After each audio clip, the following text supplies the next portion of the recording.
भारत दुनिया का सबसे बड़ा लोकतंत्र।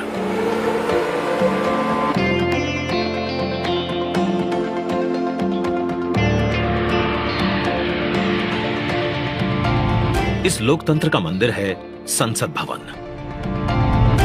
जहां होती है जन जन की आकांक्षाओं पर चर्चा और देश के भविष्य की दिशा तय। मौजूदा संसद भवन को बनाया गया था 100 साल पहले। इन 100 सालों में आवश्यकताओं के अनुरूप इसे कई बार रिपेयर और रेनोवेट किया जा चुका है, पर अब पुरानी संरचना में सीटिंग क्षमता बढ़ाना मुमकिन नहीं, और ना ही मुमकिन है इंफ्रास्ट्रक्चर और टेक्नोलॉजी में सुधार कर उसे अपग्रेड करना। इसीलिए आज नया संसद भवन एक विकल्प नहीं, बल्कि 21वीं सदी के नए और आत्मनिर्भर भारत के लिए जरूरत बन गया है। एक भारत श्रेष्ठ भारत की भावना को संजोए नया संसद भवन फैला होगा 64,500 वर्ग मीटर के विशाल एरिया में, जिसका निर्माण 21 महीनों यानी कि आजादी की 75वीं सालगिरह तक संपन्न कर लिया जाएगा। और इसे खास बनाएगा हमारी सांस्कृतिक विविधताओं से प्रेरित इसका त्रिभुजाकार डिजाइन, जिसे बेहतर स्पेस मैनेजमेंट के लिए भूकंपरोधी सिस्टम के मुताबिक Z और Z+ लेवल की सुरक्षा सुनिश्चित करने, इको फ्रेंडली ग्रीन कंस्ट्रक्शन से बिजली खपत को 30% तक कम करने और अगले 150 से ज्यादा सालों की जरूरतों पर खरा उतरने के लिए बनाया जाएगा। नए संसद भवन की कुल सीटिंग क्षमता पहले के मुकाबले 150% से भी अधिक होगी। मतलब अब लोकसभा कक्ष में 888, राज्यसभा कक्ष में 384, जबकि संयुक्त संसद अधिवेशन में 1272 सांसदों की सीटिंग क्षमता होगी। साथ ही डिजिटल इंटरफेस और आधुनिक सुविधाओं से युक्त होंगे सांसद कार्यालय, और लोकसभा और राज्यसभा हॉल होंगे हाई क्वालिटी ऑडियो वीडियो और हर एक डेस्क इलेक्ट्रॉनिक गैजेट से लैस। इसके अलावा यहाँ पर होगा भारत की भव्य विरासत को दर्शाता संविधान हॉल, पुस्तकालय, समिति कक्ष और भोजन क्षेत्र। मतलब कि नया संसद भवन होगा 130 करोड़ देशवासियों की आशाओं को नई बुलंदियां देने वाला, हमारे देश के मजबूत लोकतंत्र को नए आयाम देने वाला, क्षेत्रीय कला, कौशल और कारीगरी की अद्भुत झलकियों को अपने कण कण में समाने वाला, और विशाल स्पेस और चेंबर्स से कहीं बढ़कर हमारे देश के विराट लोकतांत्रिक लक्ष्यों को साकार करने वाला। जैसे औपनिवेशिक काल के पुराने शहीद स्मारक के सामने हमने बनाया है नेशनल वॉर मेमोरियल, ठीक वैसे ही पुराने संसद भवन के सामने आज हम बनाने जा रहे हैं नए और आत्मनिर्भर भारत को समर्पित नया संसद भवन। तो आइए आज इस ऐतिहासिक पल का साक्षी बनते हैं, जब प्रधानमंत्री नरेंद्र मोदी करने जा रहे हैं भारत के नए संसद भवन का शिलान्यास। संसद का नया भवन अपनी पहचान स्थापित करेगा। देश के लोग, आने वाली पीढ़ियां नए भवन को देखकर गर्व करेगी कि ये स्वतंत्र भारत में बना है। आजादी के 75 वर्ष का स्मरण करते हुए इसका निर्माण हुआ है। साथियों, संसद भवन की शक्ति का स्रोत, उसकी ऊर्जा का स्रोत हमारा लोकतंत्र है। आजादी के समय किस तरह से एक लोकतांत्रिक राष्ट्र के रूप में भारत के अस्तित्व पर संदेह और शंकाएं जताई गई थी, ये इतिहास का हिस्सा है। अशिक्षा, गरीबी, सामाजिक विविधता और अनुभवहीनता जैसे अनेक तर्कों के साथ ये भविष्यवाणी भी कर दी गई थी कि भारत में लोकतंत्र असफल हो जाएगा। आज हम गर्व से कह सकते हैं कि हमारे देश ने उन आशंकाओं को न सिर्फ गलत सिद्ध किया है, बल्कि 21वीं सदी की दुनिया भारत को अहम लोकतांत्रिक ताकत के रूप में आगे बढ़ते हुए देख भी रही है।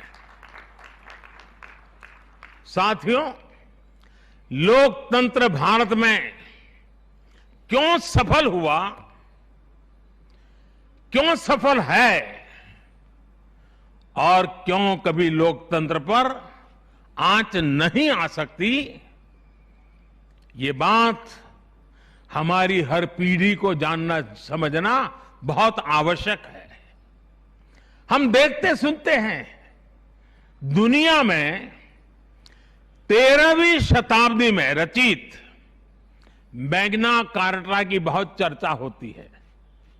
कुछ विद्वान इसे लोकतंत्र की बुनियाद भी बताते हैं, लेकिन ये भी बात उतनी ही सही है कि मैग्ना कार्टा से भी पहले 12वीं शताब्दी में 12th सेंचुरी में ही भारत में भगवान बसवेश्वर का अनुभव मंटपम अस्तित्व में आ चुका था।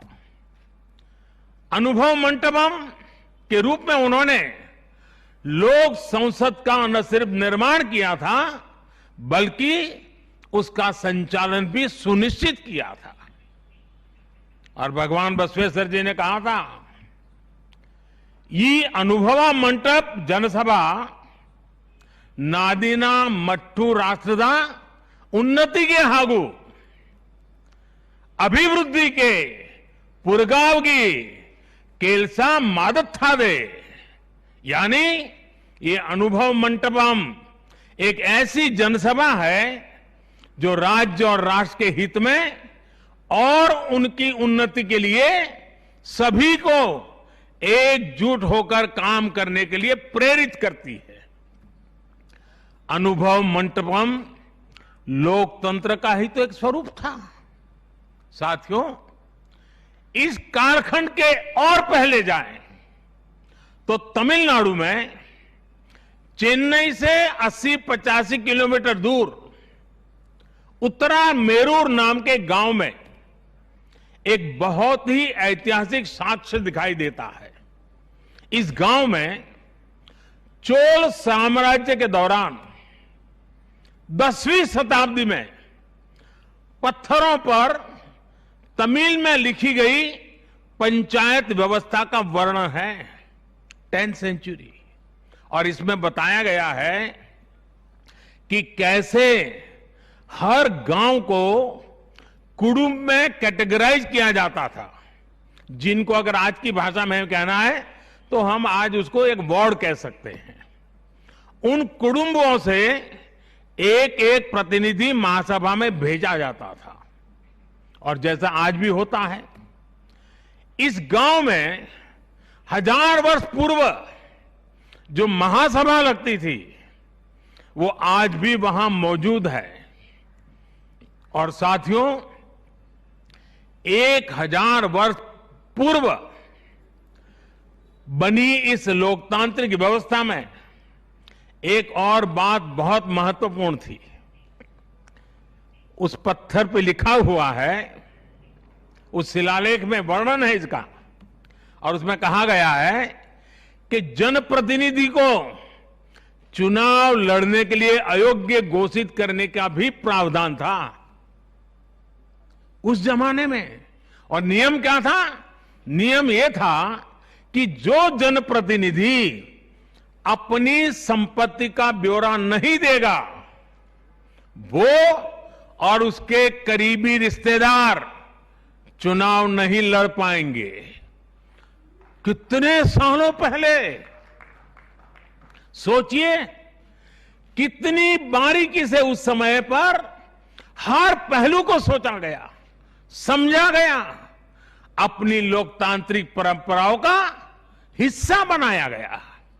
साथियों, लोकतंत्र का हमारे इतिहास देश के हर कोने में नजर आता है, कोने कोने में नजर आता है। कुछ शब्दों से तो हम बराबर परिचित हैं।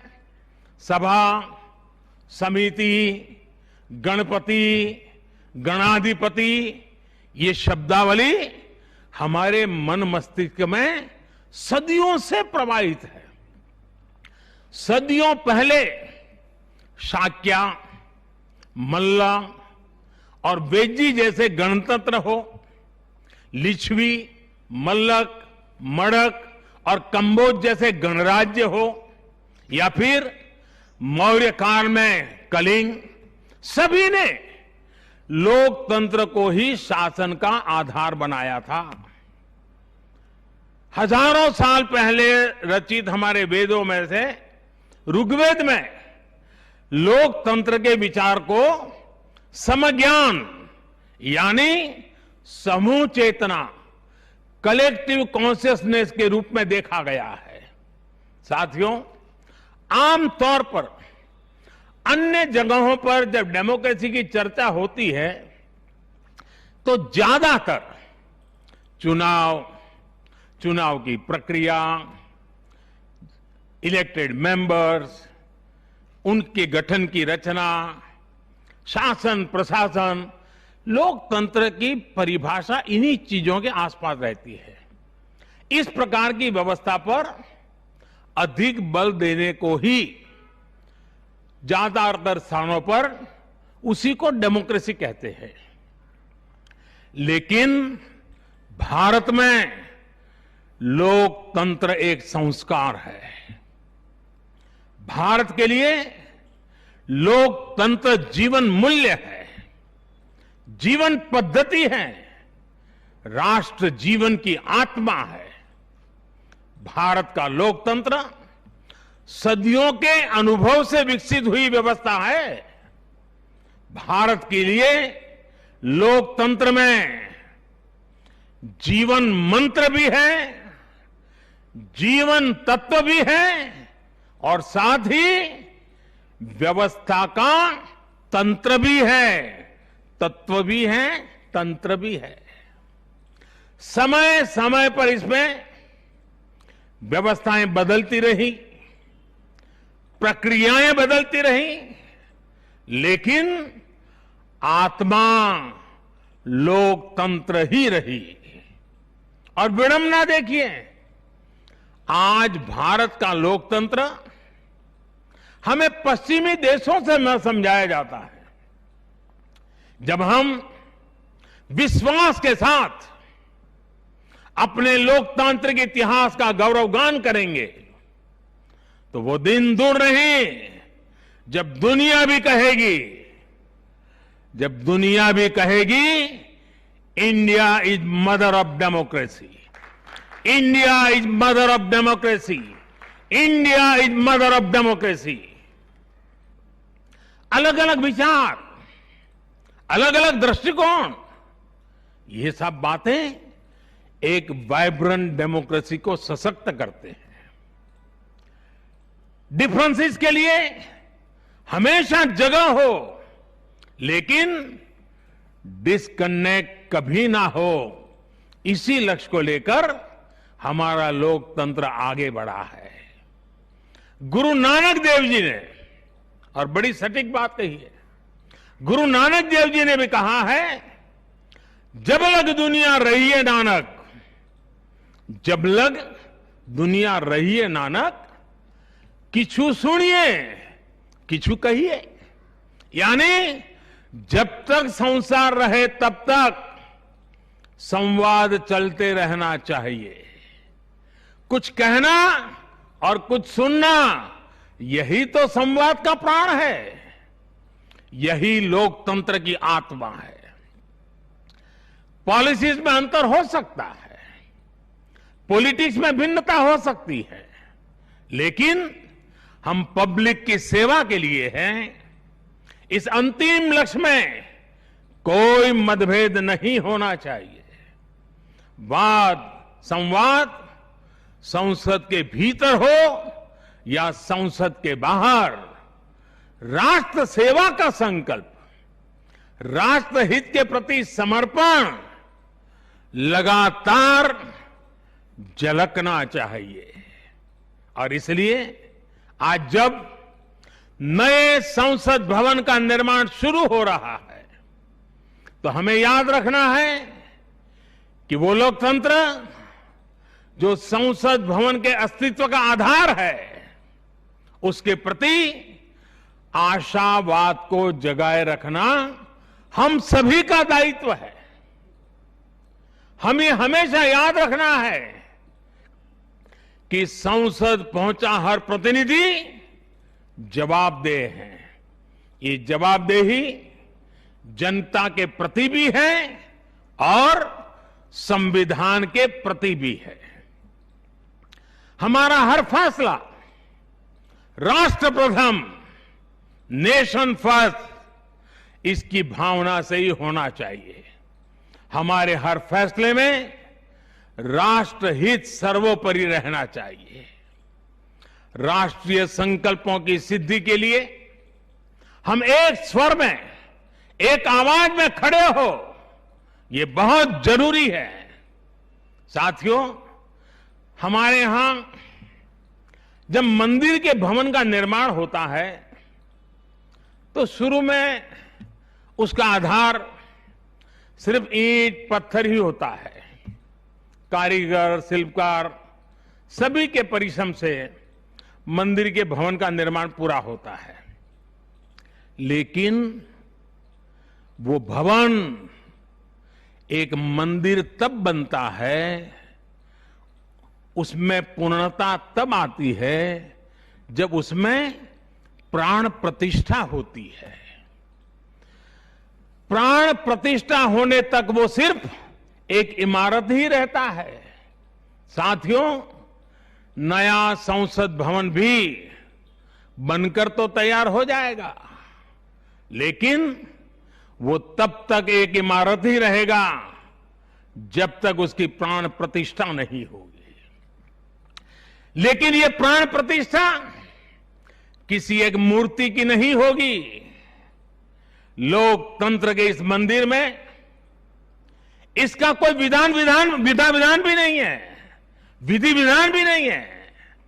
इस मंदिर की प्राण प्रतिष्ठा करेंगे इसमें चुनकर आने वाले जनप्रतिनिधि, उनका समर्पण, उनका सेवा भाव इस मंदिर की प्राण प्रतिष्ठा करेगा। उनका आचार, विचार, व्यवहार इस लोकतंत्र के मंदिर की प्राण प्रतिष्ठा करेगा। भारत की एकता, अखंडता को लेकर किए गए उनके प्रयास इस मंदिर की प्राण प्रतिष्ठा की ऊर्जा बनेंगे। जब एक एक जनप्रतिनिधि अपना ज्ञान, अपना कौशल्य, अपनी बुद्धि, अपनी शिक्षा, अपना अनुभव पूर्ण रूप से यहां निचोड़ देगा, राष्ट्रहित में निचोड़ देगा, उसी का अभिषेक करेगा, तब इस नए संसद भवन की प्राण प्रतिष्ठा होगी। यहां राज्यसभा काउंसिल ऑफ स्टेट्स है, एक ऐसी व्यवस्था है जो भारत के फेडरल स्ट्रक्चर को बल देती है। राष्ट्र के विकास के लिए राज्य का विकास, राष्ट्र के विकास के लिए राज्य का विकास, राष्ट्र की मजबूती के लिए राज्य की मजबूती, राष्ट्र के कल्याण के लिए राज्य का कल्याण, इस मूलभूत सिद्धांत के साथ काम करने का हमें प्रण लेना है। पीढ़ी दर पीढ़ी आने वाले कल में जो जनप्रतिनिधि यहां आएंगे, उनके शपथ लेने के साथ ही प्राण प्रतिष्ठा के इस महायज्ञ में उनका योगदान शुरू हो जाएगा। इसका लाभ देश के कोटि कोटि जनों को होगा। संसद की नई इमारत एक ऐसी तपोस्थली बनेगी जो देशवासियों के जीवन में खुशहाली लाने के लिए काम करेगी, जन कल्याण का काम करेगी। साथियों, 21वीं सदी भारत की सदी हो, ये हमारे देश के महापुरुषों और महान नारियों का सपना रहा है। लंबे समय से इसकी चर्चा हम सुनते आ रहे हैं। 21वीं सदी भारत की सदी तब बनेगी जब भारत का एक एक नागरिक अपने भारत को सर्वश्रेष्ठ बनाने के लिए अपना योगदान देगा। बदलते हुए विश्व में भारत के लिए अवसर बढ़ रहे हैं। कभी कभी तो लगता है जैसे अवसर की बाढ़ आ रही है। इस अवसर का हमें किसी भी हालत में, किसी भी सूरत में इन अवसरों को हमें हाथ से निकलने नहीं देना है। पिछली शताब्दी के अनुभवों ने हमें बहुत कुछ सिखाया है। उन अनुभवों से सीखे और उन अनुभवों की सीख हमें बार बार याद दिला रही है कि अब समय नहीं गंवाना है, समय को साधना है। साथियों, हम भारत के लोग ये प्रण करें, हमारे लिए देश हित से बड़ा और कोई हित कभी नहीं होगा। हम भारत के लोग ये प्रण करें, हमारे लिए देश की चिंता अपनी खुद की चिंता से बढ़कर होगी। हम भारत के लोग ये प्रण करें, हमारे लिए देश की एकता अखंडता से बढ़कर कुछ नहीं होगा। हम भारत के लोग ये प्रण करें, हमारे लिए देश के संविधान की मान मर्यादा और उसकी अपेक्षाओं की पूर्ति जीवन का सबसे बड़ा ध्येय होगी। हमें गुरुदेव रविन्द्रनाथ टैगोर की ये भावना हमेशा याद रखनी है। और गुरुदेव रविन्द्रनाथ टैगोर की भावना क्या थी? गुरुदेव कहते थे, एकोता उत्साहो धरो, एकोता उत्साहो धरो, জাতীয় উন্নতি করো, দুসুক ভুবনে সবে ভারতের জয়। यानी एकता का उत्साह थामे रहना है। हर नागरिक उन्नति करे, पूरे विश्व में भारत की जय जयकार हो। मुझे विश्वास है हमारी संसद का नया भवन हम सभी को एक नया आदर्श प्रस्तुत करने की प्रेरणा देगा। हमारी लोकतांत्रिक संस्थाओं की विश्वसनीयता हमेशा और मजबूत होती रहे। इसी कामना के साथ मैं अपनी वाणी को विराम देता हूं और 2047 के संकल्प के साथ पूरे देशवासियों को चल पड़ने के लिए निमंत्रण देता हूं। आप सबका बहुत बहुत धन्यवाद। धन्यवाद माननीय प्रधानमंत्री।